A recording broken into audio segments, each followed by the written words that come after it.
안녕하세요. 이데일리 신문의 주요 뉴스로 오늘 시장을 전망해보는 투데이 출발 이슈 시간입니다. 지난 시간에 저희가 하이테줄로의 주가 움직임이 상당히 기대된다라고 전해드렸는데요. 약세장 속에서도 2%가 넘게 상승하며 마감이 됐습니다. 한 주를 시작하는 월요일 아침입니다. 오늘은 또 어떤 뉴스에 어떤 종목을 눈여겨봐야 될까요? 저희와 함께 하시죠. 첫 번째 뉴스부터 보겠습니다. 올해 초 코스닥 시장에 대한 기대가 그 어느 때보다 높아 있습니다. 그 중심에는 바로 박근혜 당선인이 있습니다. 중소기업 지원에 대한 박 당선인의 의지가 침체된 코스닥 시장에 활기를 불어넣을 것이다라는 기대가 모아지고 있는데요. 이에 따라 증권가도 수혜주 찾기에 바쁜 모습입니다. 키워드는 크게 IT, 미디어, 인수합병 이렇게 세 가지로 꼽히고 있습니다. IT 분야는 미래창조과학부가 신설되면 IT 소프트웨어, 휴대폰, 네트워크 등 정보통신 산업이 성장 동력을 얻을 것이다라는 분석이 나오고 있고요. 미디어 산업 역시 규제 완화 등의 기대로 수혜주로 꼽히고 있습니다. 박 당선자가 지난 뽀로로 시사회에 참석해 문화 콘텐츠 산업을 창조경제 대표 사례로 지목했던 행보에 주목하며 미디어 산업의 규제 완화에 대한 기대가 커지고 있습니다. 또 M&A 활성화에 대한 투자은행과 벤처 캐피털 분야에도 주목받고 있습니다. 각 키워드의 수혜주 찾기, 시장은 여전히 분주한 모습이네요. 시장이 이제는 이 박근혜 대통령 당선인과 인수위가 어떤 정책을 추진할 것이냐 이 부분에 관심을 많이 가지는 것 같고, 특히 눈에 띄는 게 이제 미래창조과학부의 이 역할에 대한 기대감이 커지는 것 같습니다. 네, 이제 새 정부 출범이 한 3주 정도 남았습니다. 2월 25일이고, 오늘 이제 다시 한번 잠깐 지난주에 약간 잡음이 있었던 새 총리 지명이 오늘 예상이 되는데, 과연 이제 2월 달에 본격적으로 접어들다 보니까 그네노믹스로 대면되는 과연 박근혜 정부였던 신테마는 뭘까? 다시 한번 계속적으로 언론 보도에서 나오는 모습입니다.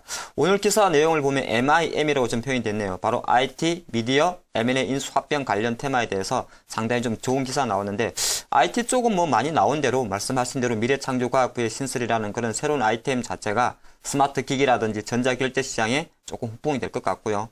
미디어 업종에 대해서는 글쎄요. 뽀로로 시사에 갔다 오는데 혹시 저는 뽀로로 영화 보셨습니까? 저는 못 봤고 저희 집사람은 애랑 같이 가서 봤다고 합니다. 그런데 여러 가지 이슈가 이제 관련해가지고 계속 나오고 있는데, 미디어 부분하고 IT 부분이 언급이 되고 있고, 그리고 제가 가장 눈에 띄는 부분은 M&A 관련한 부분인 것 같아요.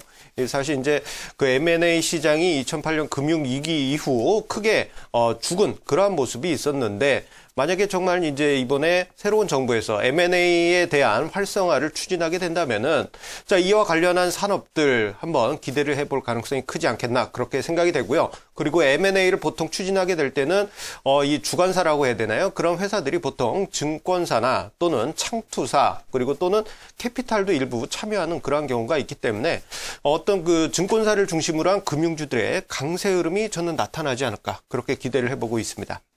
네, M&A 부분 같은 경우는 상당히 증권사라든지 창투회사 요새 상당히 좋은 흐름을 보이는 것 같고요. 저는 뽀로로 시사에는 안 가봤습니다만 미디어 영화 엔트 이야기를 좀 해드릴까 합니다. 최근에 저도 주말에 시간을 좀 내서 영화를 하나 보고 왔는데, 최근에 한국 영화의 어떤 내용을 보면 실제적으로 보통 한국 영화 같은 경우는 1000만 관객이 넘는 영화들은 대부분 보면은 그 제작 BP가 500만 명이 넘습니다. 근데 1000만 영화는 실제적으로 1년에 몇 건 안 나오는 것이고요. 최근에 때 헐리우드 영화가 조금 지지분이라 보니까 국내에서 상영되는 영화, 미디어 영화 관련 섹터들이 상당히 좋은 선전을 하고 있는 것 같습니다. 그만큼 한국 영화의 질도 좋아졌다는 거죠. 그래서 제가 뽀로로 시사에는 안 가봤습니다만은 실제적으로 국내 영화 관련해서 실제로 최근에 주가를 달리고 있는 CJ CGV라든지 미디어 플렉스, CJ ENM 같은 주가도 실제적으로 어떤 정부의 미디어 활성화 정책이 한몫을 담당하지 않나 그렇게도 보입니다.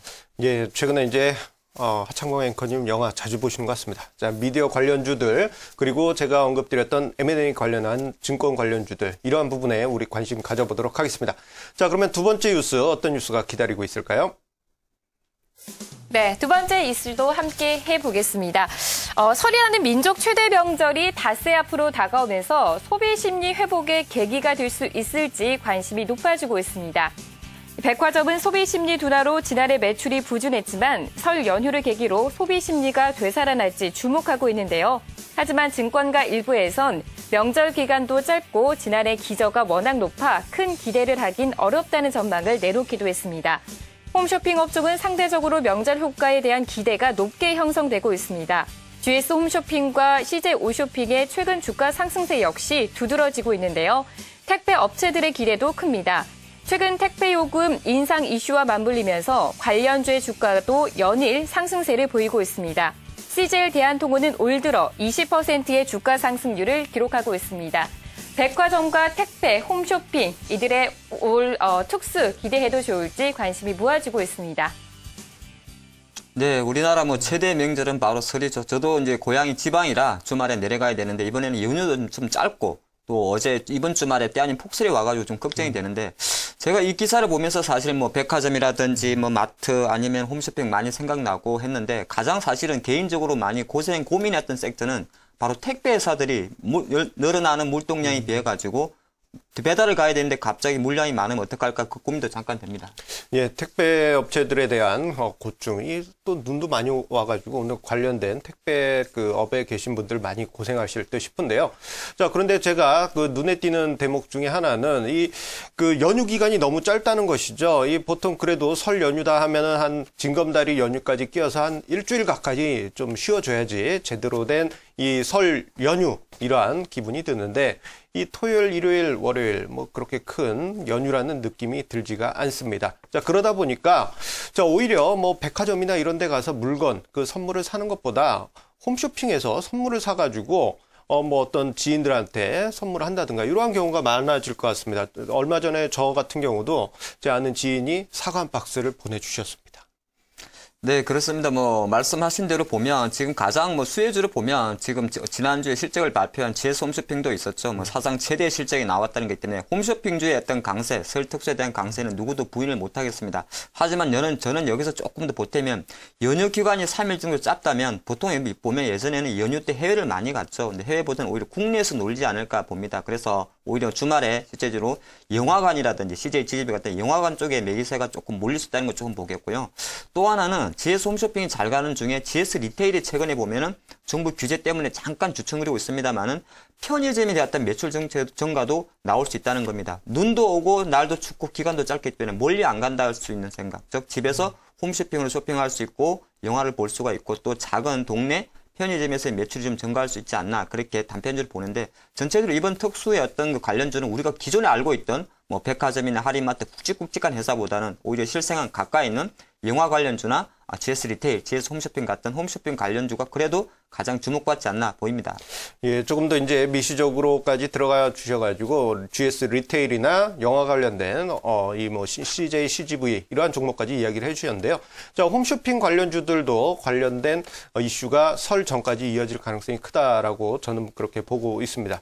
최근에 이제 홈쇼핑 관련주들 실적이 크게 개선되는 그런 모습 보여주고 있고 GS 홈쇼핑도 4분기 때 실적이 전년 동기 대비해서 80% 가까이 늘었다라는 점을 감안해 본다면은 홈쇼핑 관련주들의 어떤 설 연휴에 대한 기대감 높아질 것으로 보여지고요. 자, 그렇다면은 이번 그 설 연휴 매매 포인트로 본다면 설 연휴가 바로 D-Day가 될 것으로 보여집니다. 따라서 설 연휴 직전에 관련된 종목들 주가가 크게 상승한다면은 설 연휴 때문에 상승했다라면은 설 연휴 전에 그러니까 한 수요일 정도에는 매도하시는 그러한 전략이 필요하지 않을까 그러한 전략적인 관점에서 이야기를 드리겠습니다. 자, 이렇게 설 연휴까지 이제 뉴스를 점검을 해봤는데요. 자, 마지막 뉴스는 어떤 뉴스가 우리를 기다리고 있을까요? 네, 세 번째 뉴스입니다. 국내 제약사들의 중국 시장 진입에 청신호가 켜졌다는 소식입니다. 보령제약의 위장약 겔포스가 지난해 중국에서 얻은 매출액이 350억 원, 이는 국내 매출의 3배에 달하는 성과입니다. 보령제약은 그동안 중국 시장의 높은 진입 장벽에 부딪혀 고전해왔었지만 꾸준히 중국 협력사와 적극적인 마케팅 활동을 펼치며 성장세를 이어왔습니다. 중국 현지 생산을 계획 중인 보령제약, 2017년엔 매출 1,000억 원을 목표로 하고 있다고 하는데요. 그런가 하면 일양약품의 인삼 드링크 원비디도 중국 시장에서 성공을 거두고 있습니다.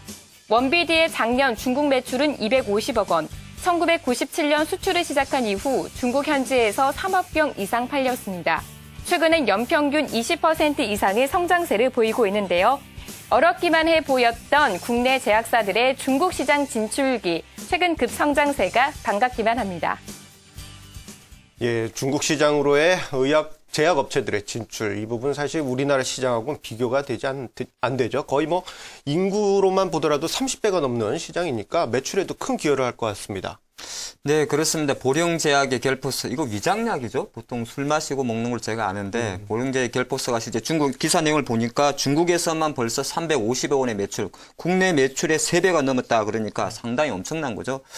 중국 같은 경우는 실질적으로 약간 오히려 중국도 마찬가지로 워낙 개방적이면서도 보수적인 나라이기 때문에 국내 제약사들이 중국에 진출하기가 상당히 힘든데 보령제약이 이처럼 기사에 나온 것처럼 최근에 뭐 중국에서만 350억 정도의 매출이 나온다는 것은 상당히 고무적이지 않나 보겠고요. 최근에 어떤 보령제약의 주가도 보니까 뭐 3만 원대까지 거의 인접하면서 다시 한번 사과상 최고가의 행진 흐름을 좀 보여주는 모습입니다.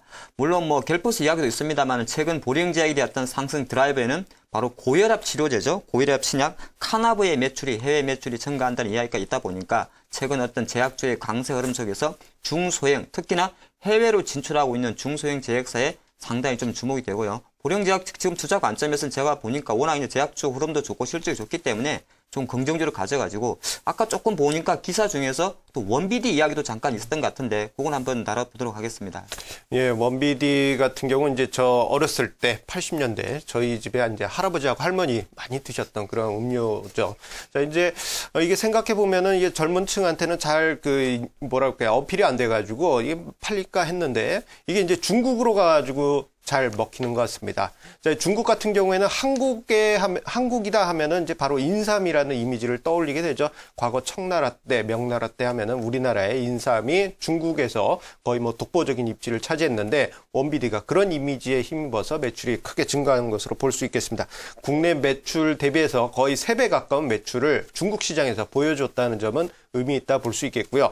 자, 이렇게 이제 중국 시장에 진출된 이러한 우리나라 기업들의 매출 정말 의미 있다 볼 수 있겠는데 이게 우리나라 보령제약과 일양약품뿐만 아니라 우리가 몇 개 기업들을 조금 더 찾아볼 수 있지 않을까 그런 생각이 듭니다. 몇 개 더 있지 않을까요?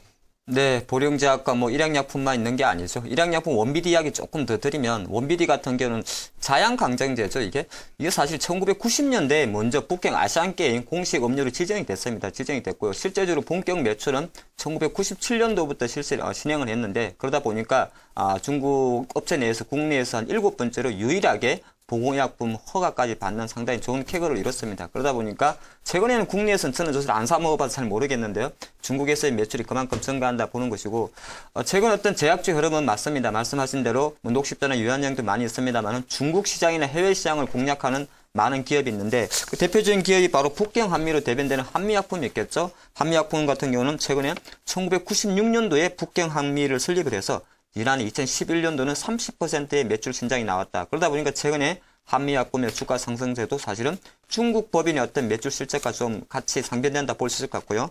LG생명과학도 최근에 상당히 좋은 흐름을 보여줬는데 이건 역시 중국과 터키의 제약사와 제휴를 하면서 계속적으로 해외 시장 모멘텀이 이런 제약주에 살아있다 보겠습니다. 예, 최근에 이제 우리나라 국내적으로는 제약업체들이 고전을 하고 있습니다. 여러 가지 건강보험공단에서 약가이나 압력도 있어 왔기 때문에 부담이 계속 이어지고 있지만 이렇게 해외 시장, 특히 중국 시장으로 진출하는 제약업계가 있다라면은 우리가 계속 관심을 가지고 이들 업체들의 주가가 어떻게 흘러가는지 관심 종목으로 넣어두는 것도 좋은 전략이 되지 않을까 생각이 됩니다. 네, 오늘도 3가지 이슈 다 살펴봤습니다. 최근 상승 추세를 계속해서 이어가고 있죠. 홈쇼핑과 제약주, 이들은 이슈뿐만이 아니라 실적이 좋을 것이다라는 모멘텀도 함께 보유를 하고 있다고 하니까요. 관심권에 두시고 계속 지켜보시는 게 좋을 것 같습니다. 계속해서 주식시장 중계석과 함께 하시면서 오늘도 성공투자하세요. 지금까지 김민주였습니다.